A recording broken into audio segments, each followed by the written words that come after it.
তো গাইস, তো আজকে আমরা যাচ্ছি মুভি দেখতে। তো যাওয়ার আগে তোমাদের ওটিজিটা শেয়ার করে দিলাম। এটা মিন্ত্রা থেকে নেওয়া একটা র্যাপ ড্রেস, আমার খুব ফেভারিট একটা ড্রেস বলতে গেলে।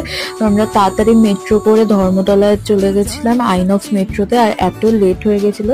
তো আজকে আমরা হাউসফুল 5 দেখতে এসেছি। মুভিটা অনেকে অনেক কিছু বলছে, বাট আমাদের ভালোই লেগেছে, ফানি ছিল মুভিটা, সবাই হেসেছে লিটারালি হলে যারা যারা ছিল। তো আমি তোমাদের আবারও ওটিজিটা দেখিয়ে দিলাম। তো তারপরে আমরা হাফ টাইম একটু বেরিয়ে ভিডিও ক্লিপস নিয়ে তারপরে মুভিটা ফুললি দেখে আবার মেট্রো করে দমদমে নেমে লস্যি খেলাম, দেন আমার শিল্পীতে দিয়ে খেলাম। আর আজকে আমি জিতেছি, মানে পুট পড়ছিলই না, তারপরে ফাইনালি পরে আমি জিতেছি। তারপর খেয়ে দিয়ে বাড়িতে এসে নিকিকে একটু আদর করলাম, ওর সাথে একটু খেললাম, ওকে আদর না করলে হয় না আমার এখন আর।